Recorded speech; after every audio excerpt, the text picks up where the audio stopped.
So one of the things that we were trying to do is how to use a class to solve different problems, and this is what you will have to do for homework 8. But before I go further, I want to go through a few things that we have been talking a lot about, but think about different ways of implementing the same thing. So, and then I'm going to come to this. Hopefully there will be enough time, and we are going to write a little bit more program to use this class. But today, the first thing that I want to do is to talk about lots of important things that we kind of have been rushing through, but it requires a little bit of thought. So one of the first things that I want to talk about is this notion of control structures. Okay. By that, I don't mean if then else, which of course controls, but things like break and continue. Okay. And we are also going to talk about short-circuited if statements.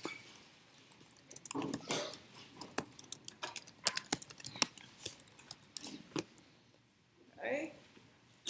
So the short-circuited if statements we have not actually seen in class. It was part of the second lecture on conditionals, but we didn't actually have time to go over them. So this is actually new material, but you have the course notes for this. So I want to talk about all of these because these are ways where the decisions you make to structure your program may make your program easier or harder to debug. Sometimes you hear that a car has been in production and has been in the streets for 3 years, and suddenly you start hearing about something that happens. Why didn't that happen before? Why is this car has been driving, that software bug did not get exposed as soon as you start driving it? Okay? So one of the reasons that such a thing can happen is that programs can have untested parts. And it is very, very easy to create such programs if you are not careful. So one of the really interesting parts about a if statement is that suppose you write a condition. So something like if A is greater than 1 and B is less than 2, print hello. Okay? So, or if A is greater than 1 or B is less than 2, print no way. Okay? So you have this very simple if statement. It has two conditions. So for the first statement, for you to print hello, you need to have two things. A is greater than 1 and B is less than 2. Okay? So let's say that you check that A is actually not greater than 1. Right? So you already know that this is false. Do you need to check the second one? Because if the first thing is false, regardless of what the second thing is, the result will always be false, right? So this is called a short circuit. In fact, the program will also not check. So you will never check that whether the second value is less than 2 or not if the first one fails already, right? Because you know for sure that this whole thing is false because of the first one.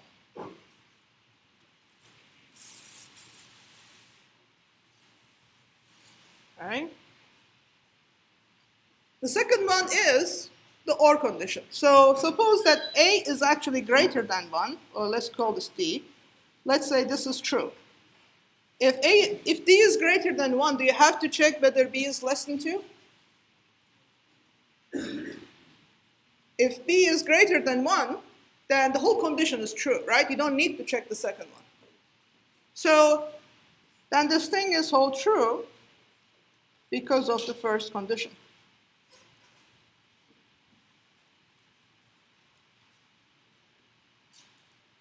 Now, the reason why your program will do that, because it's actually faster for you to check fewer things and it will execute faster. The more things we check, the slower the program gets. So the program is going to try very hard to maximize this for you, so you don't actually execute many if statements.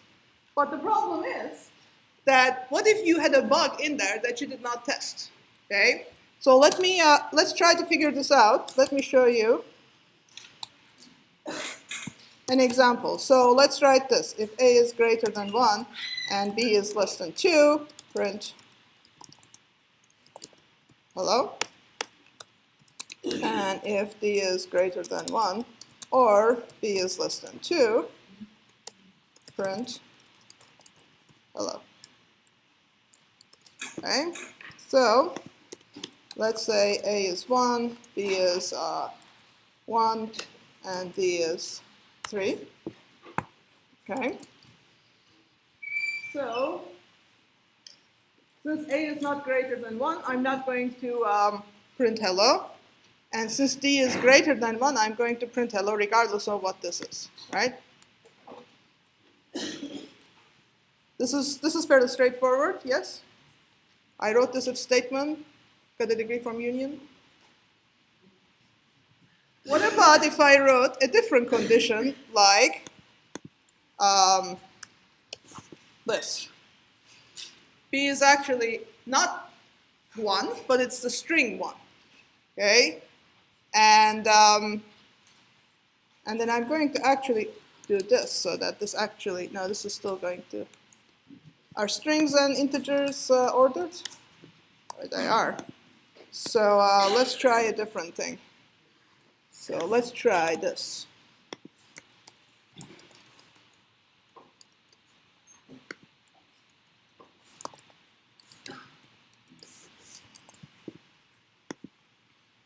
Okay. So your program still works the same regardless of what the value of B is. What if I change the value of A? So let's say A is actually now 2. What is going to happen?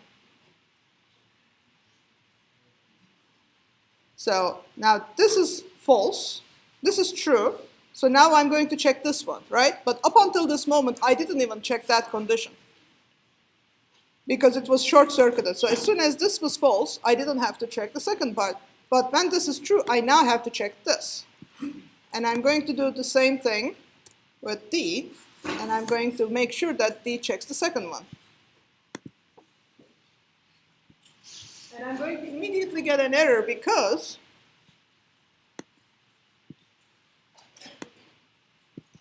Q, which is the value of B, is invalid for integer, right?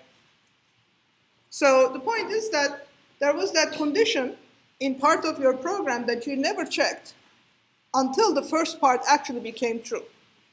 So this means that even though you have a program that seems to work, you may not have checked all parts of it until you hit that certain condition.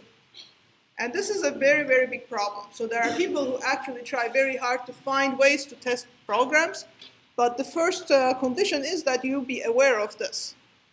Okay? So any questions so far? So do we understand short-circuiting?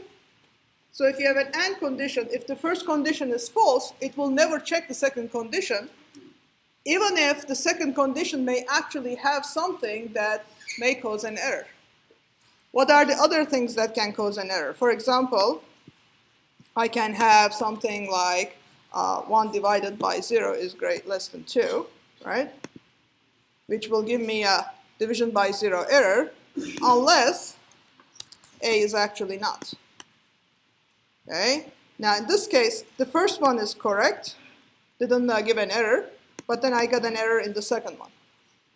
Okay. So because of short-circuiting, you may have things that are hidden, that are errors. And you basically say, my program worked fine until this one input, but this is one of the main reasons that could be true. But this doesn't mean that this is always a problem. You can actually use this to your advantage. Okay? So for example, suppose I want to read some input and then check if that input is valid or not. So let's get rid of this. Okay. So I am going to read some input.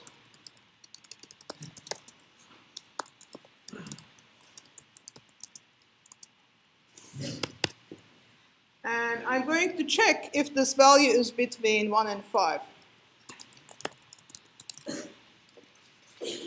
Okay. So the normal way we can write this is if we will first say if CMD is digit,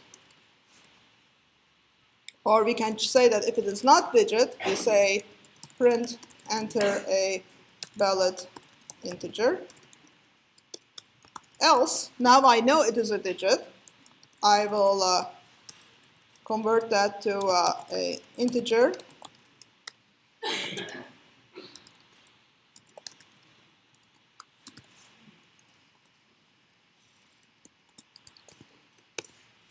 Then I'm going to print good value, else I'm going to print bad value. Okay. Did you know that you can actually check for a range like this? So if I say ASD, it's not a valid value. If I enter 4, it says it's a good value. If I enter 7, it says it's a bad value. But you can actually use short circuit to your advantage here.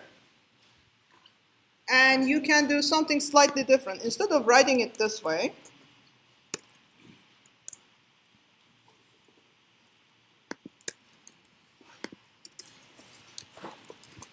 okay, you can write following. So you can say if cmd.isDigit and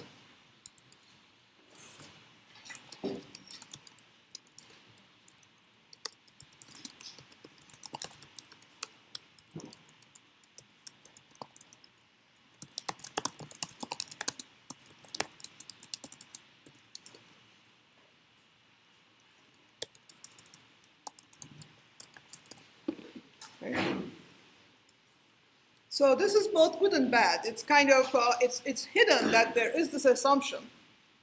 Because if the value that you entered is not digit, this will fail right there. And it will not even check the second one, right? So otherwise, if I try to convert it to an integer, it will give me an error. But I'm not even going to try that part until it goes through the first level. And then it's going to try the second one. So you can try the same. Okay. This has a little bit of less of a precision because I'm not saying it's either not integer or a value that's not between 1 and 5, but still it does the same thing and it doesn't fail. So this is actually one of the main uses of short-circuited if statements, because you are not even going to execute the thing that may cause an error if the first condition is false. So you can actually put things together like this. So it is a way it shortens your program, but at the same time, it hides many things that may break your program. Because if you forget this and remove this part because you decided that you should also allow floating point, so if isDigit is not going to work if it is floating point, but suddenly you're going to now run into a problem because you have this other thing that depended on the first one, right? So once you remove it, you may actually get a lot of bugs. So be very careful when you write these kinds of conditions. Yes, you can use short-circuiting to shorten problems, but it's not always desirable because you have to be very careful in debugging, and when you change your programs, you have to be very careful. So the second one we use a lot is break and continue, okay? So it is kind of, we all get used to it's lazy. If I want to keep reading an input as many times as possible until I reach an end condition, you generally write something like this. So while true, read the command like this. Okay. Read a command, print good or bad, or do something else after you are done. But I'm going to enter a stop condition, something like that. So, and I'm going to say if command is equal to stop, break. Okay. This is a very common way we write our programs. So it makes it easy because I don't have to really think very hard about how it's going to work. And you can even do more. You can say if command is equal to, or if command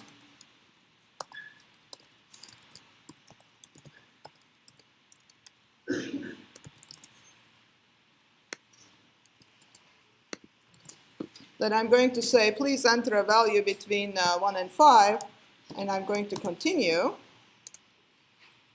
Then I'm going to, basically now I'm going to say, if it is between 1 and 5, print good value. Okay. So break will break you out of the loop, which is what we always do.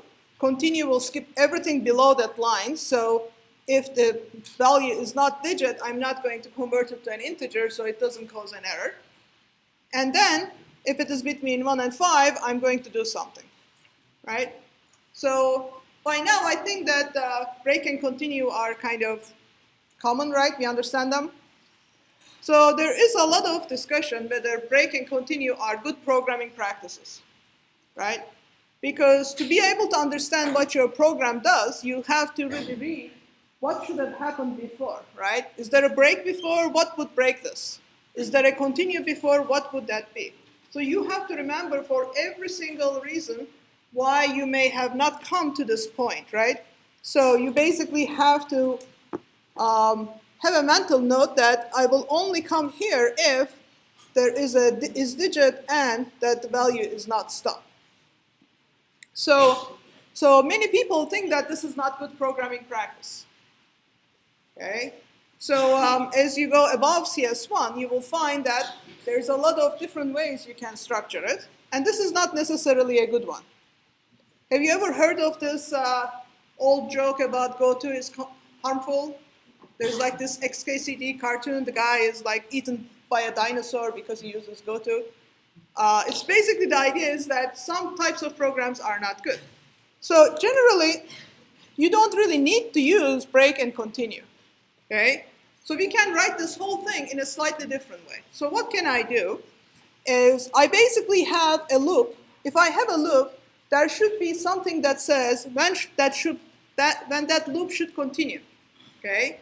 So generally you would do that with a Boolean. So I would use something like finished. Okay?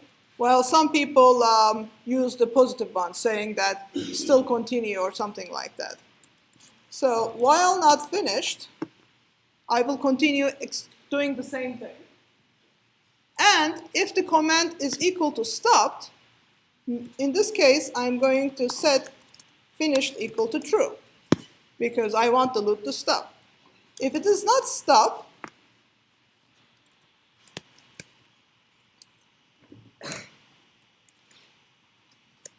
let's see.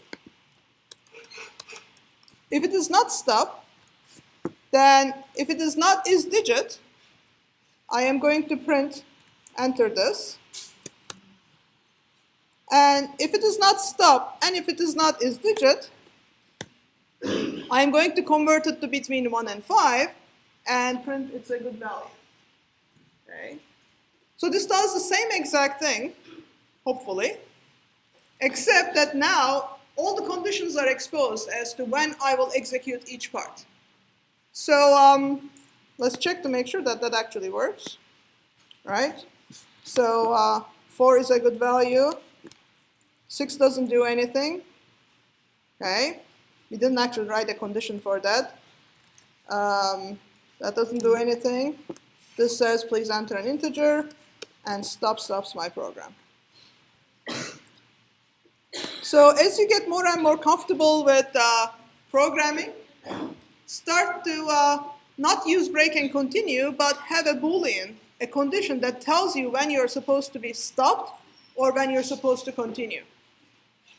So basically, you know, break and continue are considered to be a hack. But some people actually will claim that that is not true. But this is kind of the better way of thinking about it. The reason why we don't like break and continue is you have to be very careful. If you have a double loop, which I know many of you always have, remember that the break will always break from the innermost loop that it applies to, right? So you may still be going in a double loop. So you have to be very, very aware of how to use it for that to work properly. So, but this is not true when you are writing functions. When you're writing functions, you can actually use return to actually improve things. So we are going to write various versions of the same function, but we are going to basically think about which one is better, which one is worse, but ultimately you should be comfortable for all versions of them. So let us start with simple ones, and I'm going to basically put this whole thing under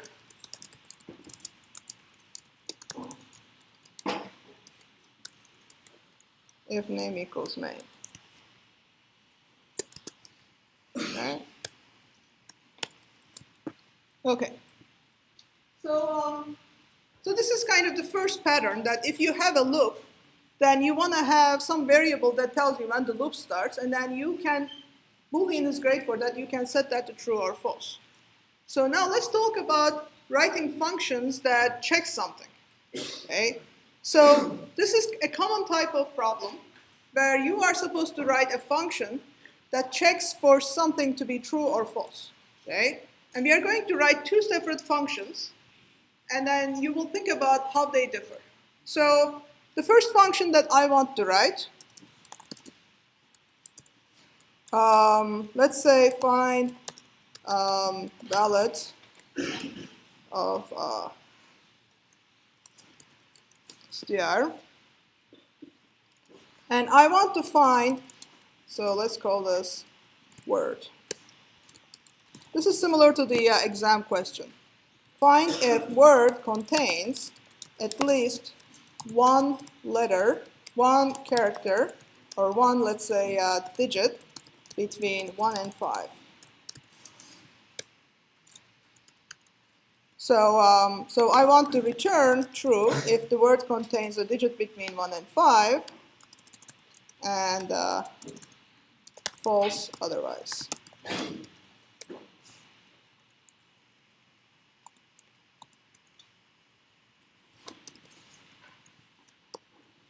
Okay.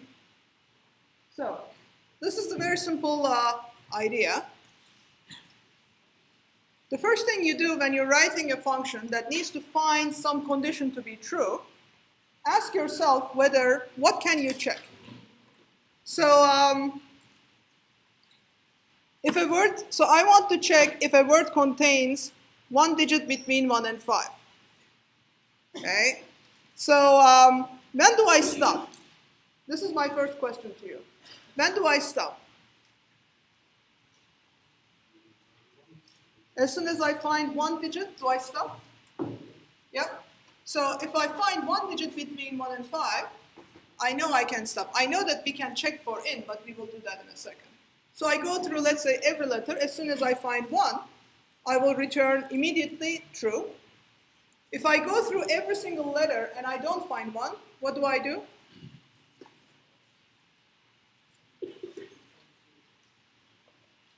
In that case, I should return false. Okay? So in this case, the challenge is returning false, right? Returning true is easy. So let's write that very easily. Okay? So we can do it in one of two ways. So what I can do is for val in, you can do it like this. Actually, I don't like that. So for letter in word, if letter is in this list, what should I do? Return true. As soon as I find one letter that has this property, I can return true, right? So remember that when you have a return, your program ends right there. You don't even have to go through other parts. It doesn't have to continue doing more. It can just stop right here, and then you do a return. So that means that you can come to the end of this program, and if you have not returned anything, that means what? If you come to this very end of this function, that means you have not found any letter that satisfies this condition, right? So if you are here,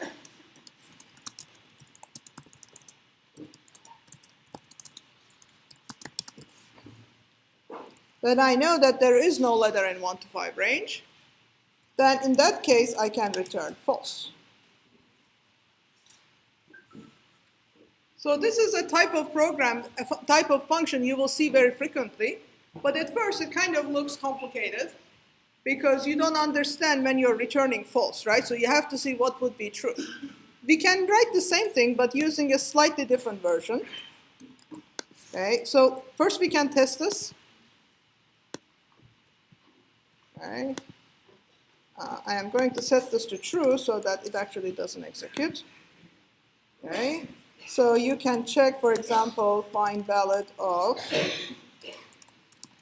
ABC is false, ABC of 1 is true, ABC, check for the last letter to see if the last letter works, true. And if the letter is, let's say, not 5, but another digit, it's false. So it seems to work fine. Okay. Now you can also write this without actually having an explicit return, like this. So now we are going to write the same thing, but I'm going to basically have now a Boolean that says is valid. Okay. I'm going to use the Boolean that tells me if the word is valid or not. And I'm going to set it to some initial value. And I'm going to go through every letter to see if it's actually valid or not, and check this value and change it. And then when I'm done, I'm going to return this value. Okay? It's the same exact structure, except I am not going to just stop. I'm going to actually check if something is valid or not. So if I find a letter between 1 and 5, then is valid should be true. Okay, so I am going to set it to true if I find a letter between 1 and 5. So in that case, what should be the initial value? So I start with false. Let's assume it is false. Okay, and as soon as I find one thing that satisfies it, I set it to true. And then at the end of the function, I actually return you the same thing. Okay. Then, hopefully, this should work the same way.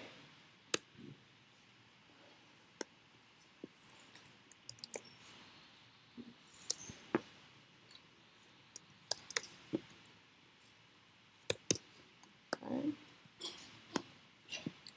So, this is basically two basic patterns you solve a problem with, right? You either check for the condition that you are looking for. If you find that it's true, then you return immediately true. And sometimes you may be looking for conditions, but it will tell you immediately it's false. Okay? And then none of that is true, you will return false.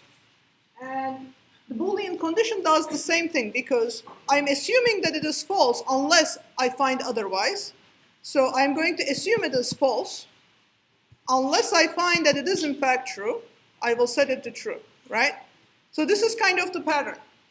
If you can find whether something is true or not, set a Boolean to false, and as soon as you find it's true, set it to true, and then return that value. Both are fine.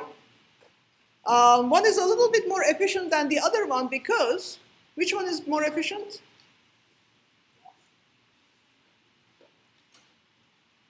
So the first one doesn't have to check every letter if I find a specific letter to satisfy my condition, right? So in fact, I don't really have to check the whole letter, the whole word, if I know one of them is to be true.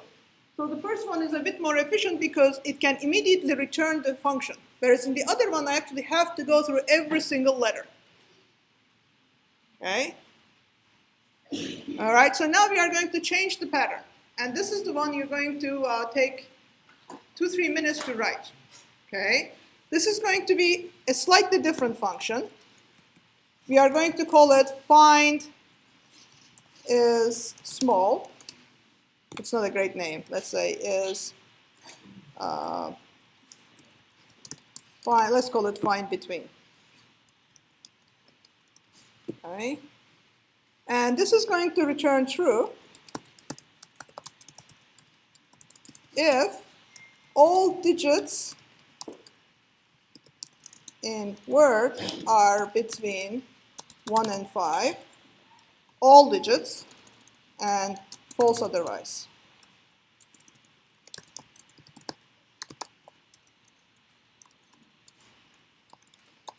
Okay. So write this one down now. So this is slightly different because it's kind of the reverse. I want not a single letter to be between 1 and 5, but I want all the digits to be between 1 and 5.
What do you mean? If the word has, this is a very good question. All right, if the word has no digits, is it valid? Yeah, so this is the kind of thing where as a professor, you write an exam question and then you realize you messed it up. Let's say we don't care. Yeah, let's say we don't care, but that's a very good point. You should always ask that question. Yeah. So when you're testing, it's very important to understand what the bounds are. When you go to the next class, you can torture the professor with these questions. You did not think about the edge case. They like that. But yes, you have to always think, right? Is it valid or not? For CS1, we are not so picky, but it will matter for the specific application. I am going to torture students next semester in database class for this kind of thing. But yes, so that's, yeah, so, but that's always the thing that when you're testing, we will do more of that next week. You should always ask what are the edge cases and what are the good test cases.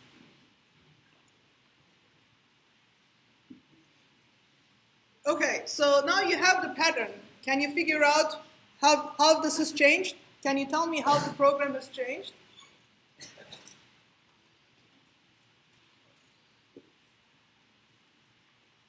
By looking at a digit, can you tell if all the digits are between 1 and 5?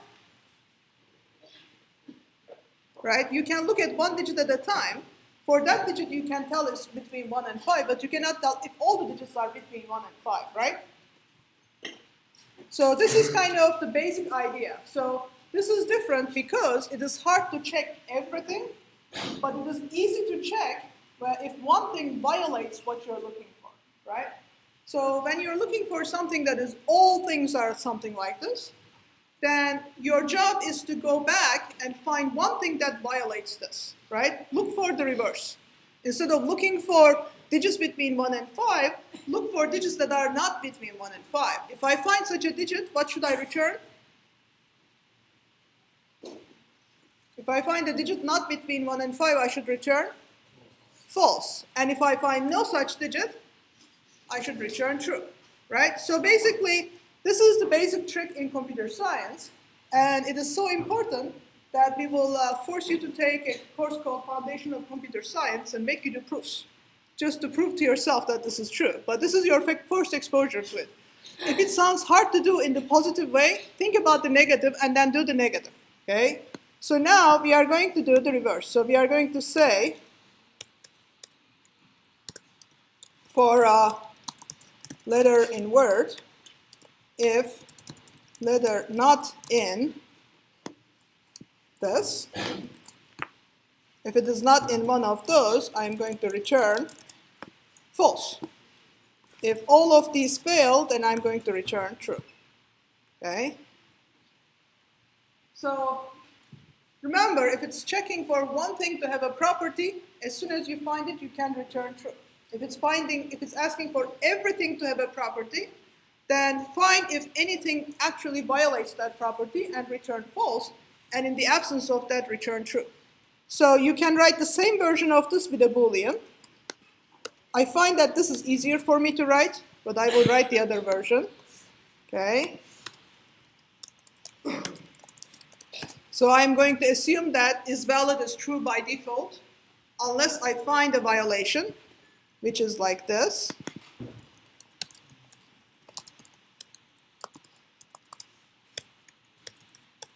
And I'm going to return this. Okay.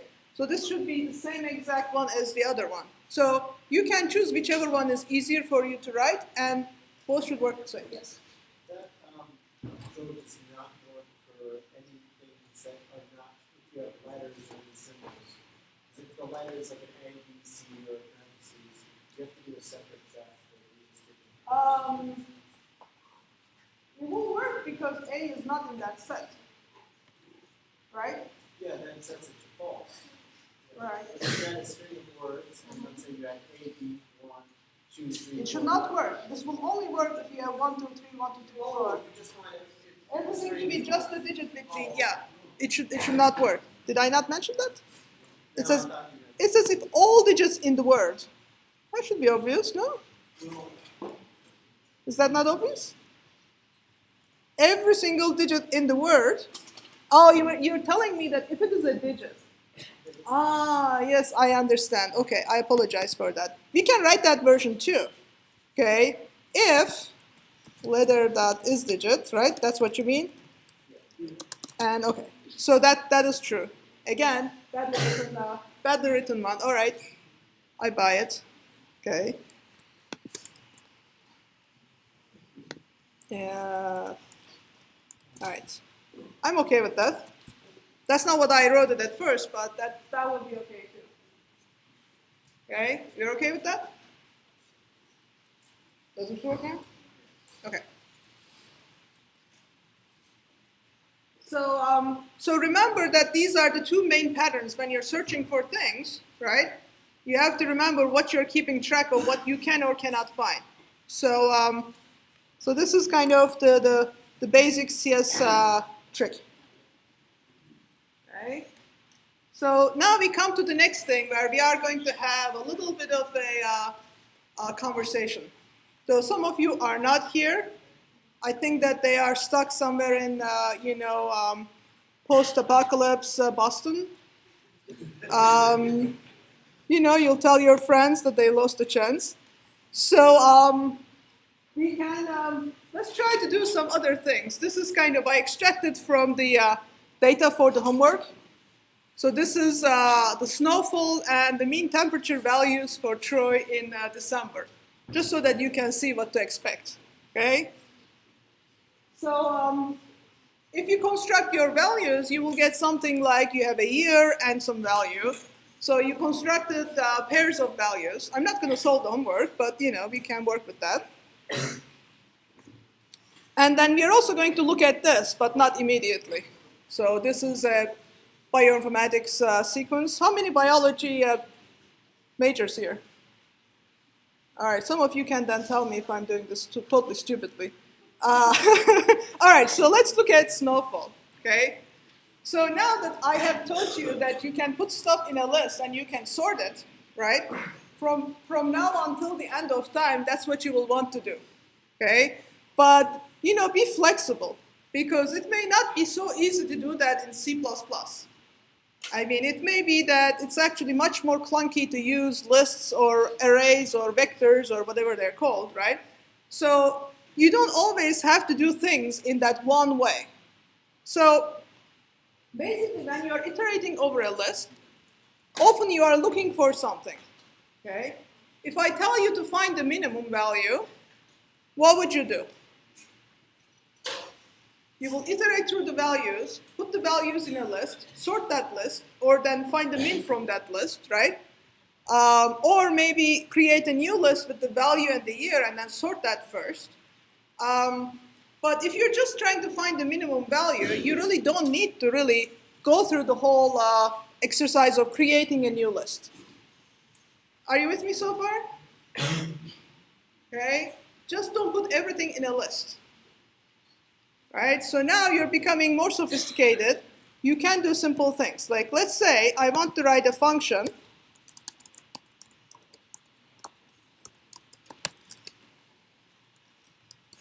given a list that has a year and a value, right?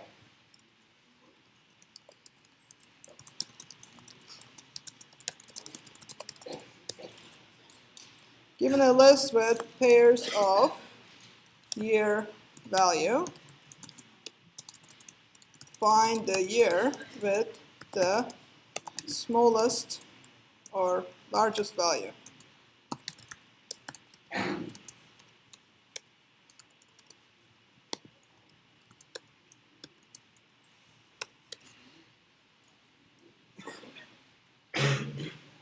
All right. How many of you, let's come play with me now. For how many of you the first instinct is not to put it in a list and then find the minimum value? All right? Okay. So if I'm going to ask you to find last three values, that's a bit more complex because then you have to keep track of three variables. If I ask you to do the smallest two values, that you can do without using a list. And the last, if I'm looking for a single value, things are much, much easier. Okay? So I want you to find the smallest value and the year for that value. Okay? And you have to ask yourself some questions, like the questions that was asked to me. What is the question that you want to know? So now ask me, what are the kinds of things that I care about if I'm writing this program? Remember, I write the homework, and then there is the flood of questions, all the stuff that I haven't thought about, right? So when you're writing a program, you have to think about all those details. What are those details?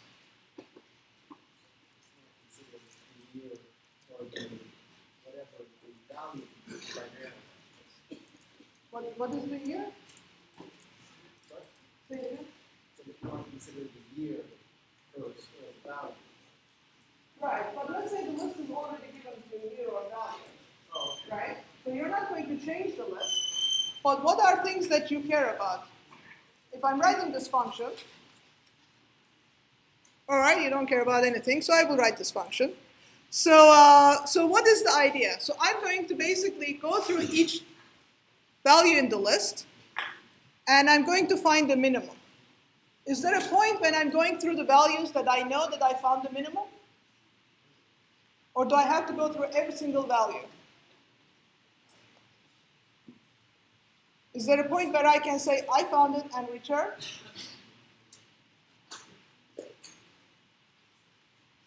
All right? I'm going to say no. Okay? So I'm going to go through every value. First, I'm going to set min value to be something. Then I'm going to go through every value in the list L. If the value is less than min value, I'm going to set min value to be this value. Okay? And then when I'm finished, I'm going to return something. The point is this. I mean, this is basically the first thing you kind of think about. This is the structure of your program. But obviously, this is not necessarily how it should work because I said that I also want the year. So I am also going to keep track of the minimum year. So if I find that the value that I'm currently looking for is less than my current minimum while I'm going through the list, I'm going to set the min value to be this value. And I'm going to set the min year to be the year that I just looked at. Then I'm going to return the year. Okay. Does that make sense so far? Okay. Now the valid question is, what should I set my minimum value and minimum year? when I first start, when I haven't looked at any values? What are the values I should set? Okay, ideas? First value. That's it. Anything else? Something that is greater than all the values. And what else? All right, so there are three options, right? So you can set it to be some value that can never be true. This is exactly what you see in the data, right? This minus 9999. That's what they have done. But you can also set it to be the first value, right? That's easy. Or you can set it to be a value that is not a value. But then you have to be aware whether this condition works, like this one. So whether this works for that value. So if I were to, let's say, first set it to none, like this, which is not actually a value, then you need to make sure that all the values are less than none. If not, that's not going to work, right? So because this has to be true the first time. So you can actually check to see if 1 is less than none. It is not. So that's not going to work. The second one was finding a very large value, which is generally very problematic because your function may stop working if the data changes. It works today, but it doesn't work tomorrow. So in fact, everybody was actually right that the best one is to really use the first value and the first year. Okay? And then basically go through every value and figure out this, right? So you can test it.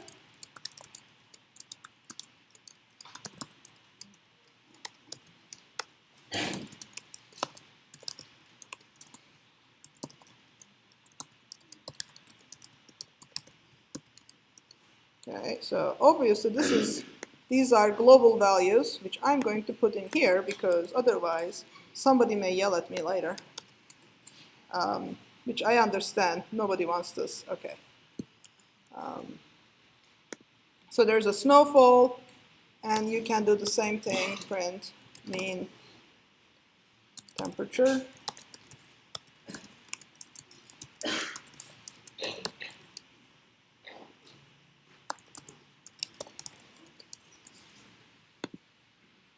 Okay. So the minimum snowfall was in 1997, and the minimum mean temperature was in 1989. Any objections to this? What if I want to find out all the years this minimum value has occurred? Right? So currently I keep track of 1 year, but can I keep track of multiple years? Do I need to write a double loop to find the multiple years? Okay, so let me change my program a little bit, and I'm actually going to keep this and put a new one, but I'm going to call minimum years. And for the minimum year, I'm actually going to keep track a list of all of them. So when I first start with the first one, if I assume that the current minimum is the first value, then I'm going to put the current minimum year in that one. But this is going to be a problem because I want to start actually from the second element now. I don't want to go through the first element one more time. Or no, maybe I can say, all right, let's do this a little better. So for I in range of length of L,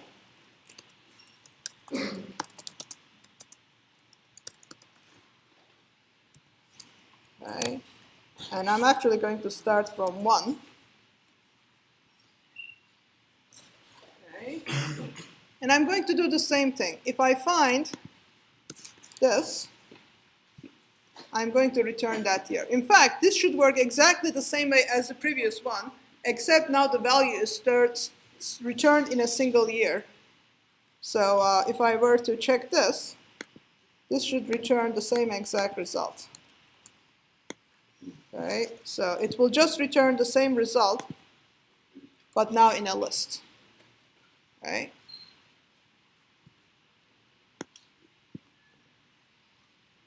Right? But now, I can do better, because if it is a new low value, I initialize this. Otherwise, if the value is actually equal to my current minimum value, I don't need to change the minimum value, but I can actually append the current year to my minimum value. Right? Every time I find the smallest value, I put it in a list, but every time I find values that are equal to this, I add it to that, and then I print this out. Now, I don't really know if there are actually multiple years with the same, but we can see. In fact, the smallest snowfalls were in 1997 and 1999, whereas the lowest mean temperature was in 1989. If you want to find the max, all you have to change is this, right? So if you want to do the max, you can do that. So now I'm changing the name of the variables because otherwise it will be difficult to write if I have an understanding of what the min and max mean. So I'm going to change the values so that I don't have cognitive dissonance when I write my program. Okay? Because that's when you're going to make mistakes if the program doesn't make sense as you're writing it. Okay? And you can add those as well.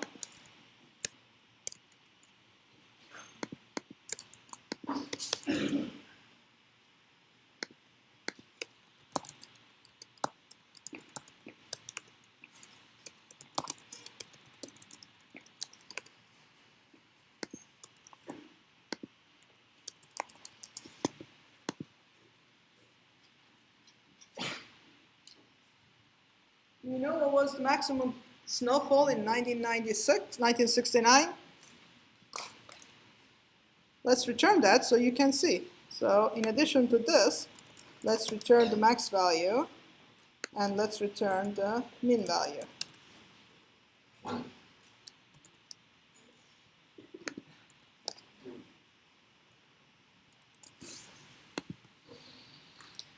In fact, there were 48 inches of snow in 1969. Let's hope that doesn't happen. Okay? So as we start to look at complexity, this program actually is cheaper, faster than putting things in a list, sorting that list, and finding the minimum in that list. Okay? Let's try to think about why. You go through the list one time. If you keep putting things in a list, that has a little cost of putting however many things you find in a list, right? As many as there are in the first list. Then sorting that whole list has a cost, which actually is n log n. It's actually more than linear. Then finding the minimum in that list is just looking at the first item, which is fast. Whereas doing this is actually much faster because all you do is go through the list one time. One time, just scan through and keep track of what you find. This notion of accumulating a value is very, very important. So this is something you need to get comfortable with. So, so this is a pattern that we always use. Always remember what is the initial value, and it is much better if you start with a meaningful value and then update it as time goes on. And sometimes you can use nothing, but often it's better to actually keep a real value and then replace it as time goes on. The other pattern that I see very frequently is, let's say, finding a list and finding all pairs of values in that list. So there are basically many different ways you can do this. So let's write find all pairs. Okay. I want to find all unique pairs of values in a list. So if you have, let's say, two values, 1 and 2, I only want to return 1 and 2, but not 2 and 1, right? I want to find all unique pairs of values. Sometimes you need to compare all pairs of values, and this is going to be important when you have to do a little bit of other things we will talk about. Okay? So find all pairs of values in a list, is something that requires a double loop. Are you agreeing with me? Okay. So let me write first, and then you tell me how I can make this better. So the first time I write, I can say for val in L and for val in L. So obviously that makes no sense. So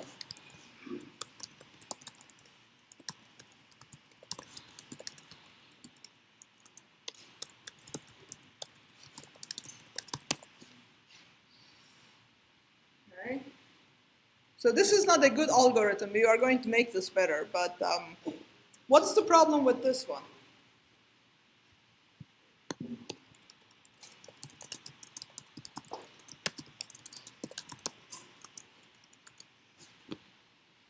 Does this find all unique pairs of values? Will it actually have the same? All right, well, if you want, we can test it for you. So you can say find all pairs of 1, 2, 3, 4, 5. And it finds all sorts of pairs, including the item with itself. You will have 1, 2, and 2, 1, right? You will have all possible values of things. So I don't want to really have things like 1, 1, 2, 2. I only want 1, 2, 1, 3, 1, 4, 1, 5, right? I want to have unique values. So, well, first I'm going to change it so that I can figure out that I'm looking at different values. And the only way I can do that is by using an index, because if I have 2 1s, then I should get a 1, 1, but otherwise I shouldn't. So I am going to change this to use index, and I'm going to use like this.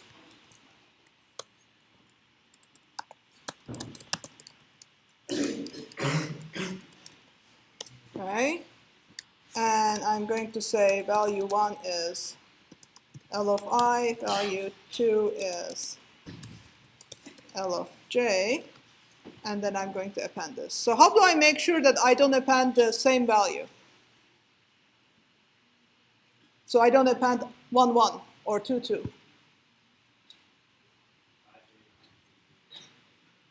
So I can say if I is not equal to j, then append this, right? Will this still have 1, 2, and 2, 1?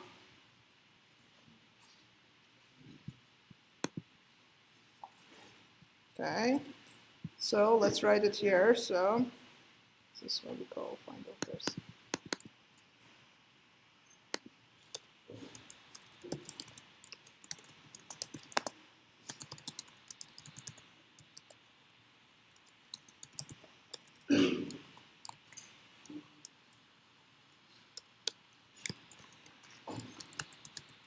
Actually, I'm even going to do just 1, 2, 3, 4.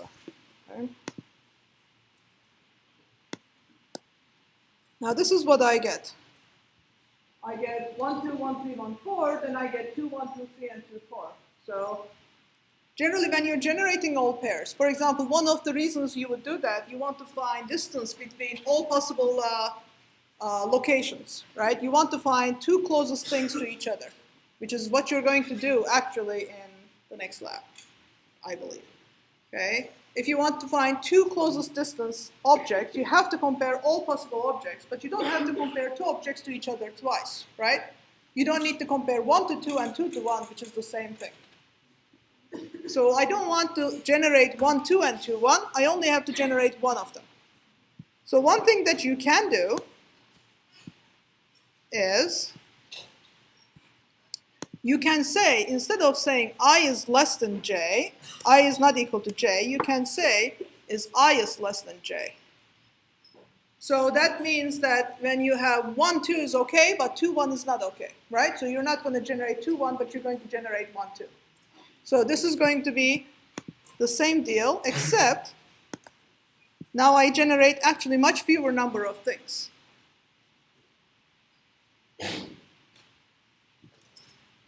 How about if I want to generate only those indices that actually are this property? I don't need to really generate all I from 1 to n and all j from 1 to n, and then check that I is less than j, why don't I generate I is less than j? So all I need to do is change these ranges. So I'm going to generate I from 1 to L, okay? But I'm going to generate j from I plus 1 to length of L, right? So if I is 1, j is going to be 2, 3, and 4. If I is 2, j is going to be 3 and 4, right? So I'm going to generate 1, 2, 1, 3, and 1, 4. Then I'm not going to generate 2, 1 because when I is 2, j is never going to be 1. And in fact, I don't actually have to do this part. This will generate the same exact thing.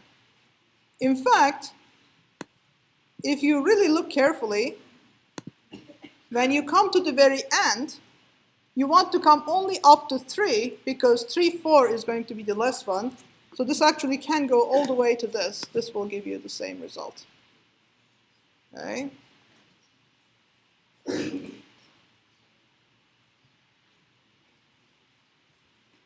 How about generating all possible triple letters in a string? Okay. So I'm going to do something else. I'm going to find all 3 letters, or let's say find 3 letters for a word. Okay. So, all right, the biology people here.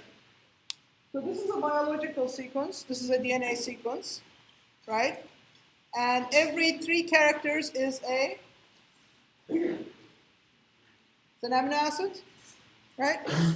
So generally, when you look at if 2 animals share DNA, what you do is you find parts of the DNA that are similar. This is called subsequence matching. But we will do something very simple. So this is a huge string, but it basically has these characters. And what I want is I want to find how many different substrings of, let's say, ACT that exist. So I want to find, for example, do we see any ACT here? I have ACC. I know at least one GCA, right? I want to count how many substrings of GCA there are in this string. Okay. So that means I'm going to start from the beginning of the string, take a slice of 3 letters. If it is what I'm looking for, I'm going to increment my count. Then I'm going to go to the next letter and then take a new slice and see if that is actually what I'm looking for. And I'm going to continue doing this until I come to the very end of the string. Will I go to the very end of the string? So think about this. What if my I is here? Can I take a slice of 3 at this point? If I'm pointing here, can I take a slice of 3? No, thank you.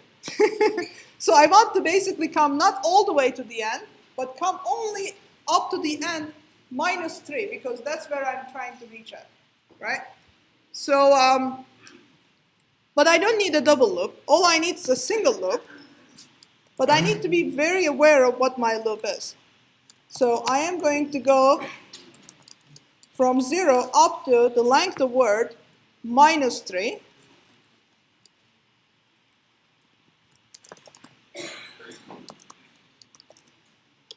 And if word of I up to I plus 3 is equal to search word, then I'm going to increment some counter. So that means I need to put a counter here. Initially it's 0. Increment the counter if I find what I'm looking for. And then going to return the count. Okay. So you see that this has exactly the same pattern as this one. Okay.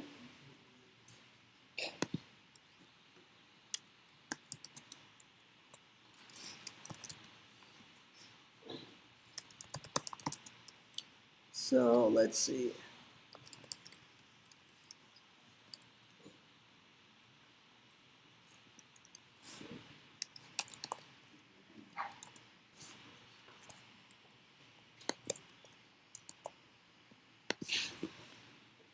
So the ACA appears 13 times, which is very hard for us to actually see, but this kind of shows you what it is. Okay, so this is kind of the patterns that I wanted to go over. Single loop, double loop, getting right ranges. Just for the sake of fun, I want to do one more thing.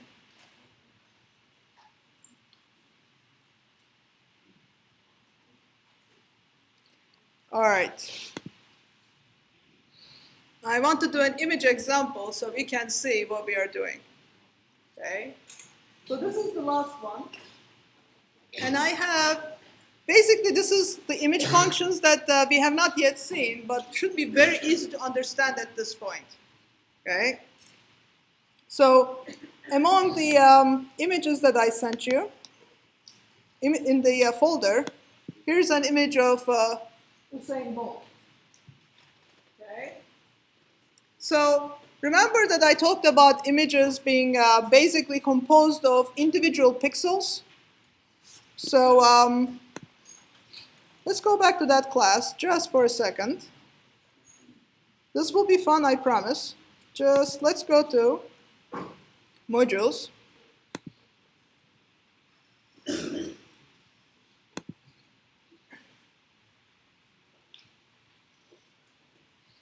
And look at this, okay?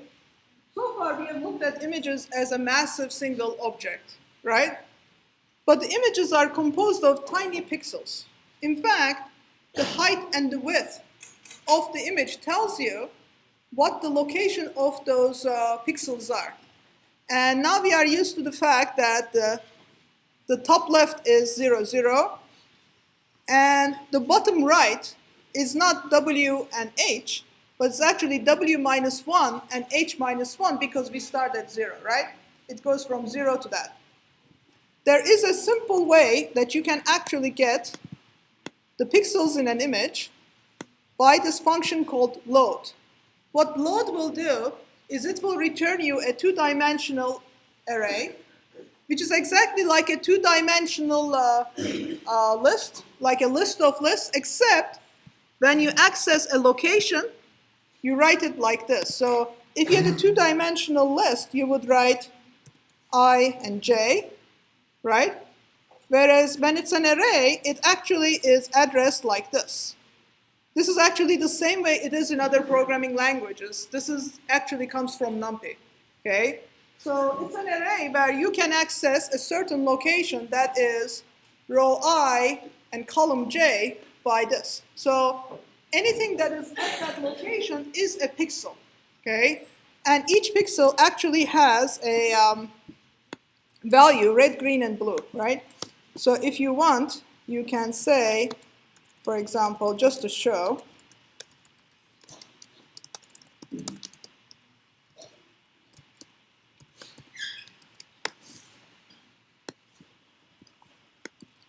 so pix is now an array that has all the pixels. So for example, you can see the pixel at 0, 0, and this is the red, green, and blue value as a tuple, right? Or 0 and 4, and 0 and 12. And the valid values basically have to do with the size of the image, right? So the last value is 578 and 433. So if I want to take an image, I can create a new image and copy it pixel by pixel by going through every single pixel in the first image, take the tuple value, put it in the other image. So far, so good? This is exactly what you had to do like for Sudoku, right? You have a Sudoku board. You go through row and column and access individual cells. And what I'm going to do here is, this is an image, this is a program you already have. Open an image, create a pixel array, find the size, create a new image, for each of the pixels, W by H, copy the value from the old image to the new image. This is the pixel is basically accessing new image and return the new image. And I'm going to take that new image and show. So currently I copy the image pixel by pixel.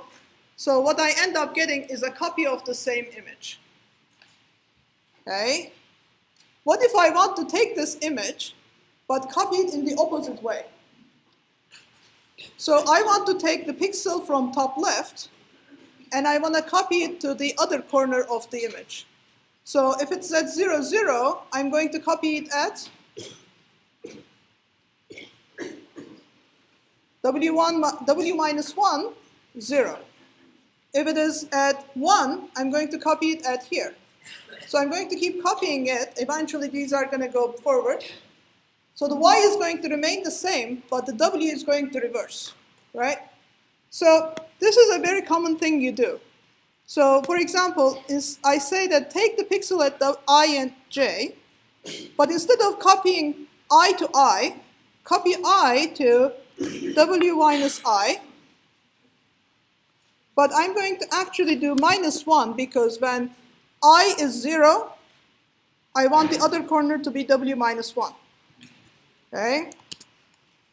So this is my image. Let's see what happens when I run this program.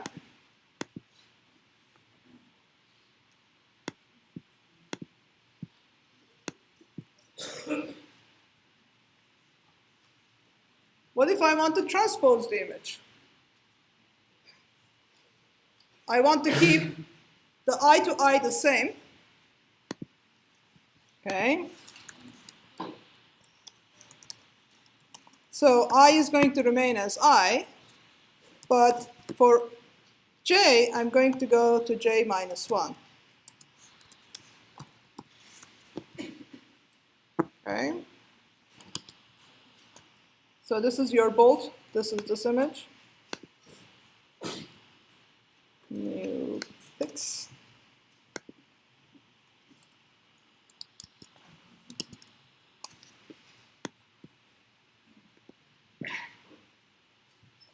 What if I want to do both of them? I want to change the I and the j. Okay? All right? So now I'm going to do both of them. So I am going to do this. Okay. You see how powerful the double loops are? By just thinking of as I is changing from 0 to here, now I'm computing a new value that starts from here and goes this way, right? But now I have to compute it as a function of w, because when I is 0, I should be at w minus 1. When I is 1, w minus 2, and then it goes this way, right? So there are many versions of this that you can play with. I just want you to play with that so that you can see. And of course, he will run fast in whichever direction you put him in. But, right, so we'll stop here and then we'll continue with searching next class.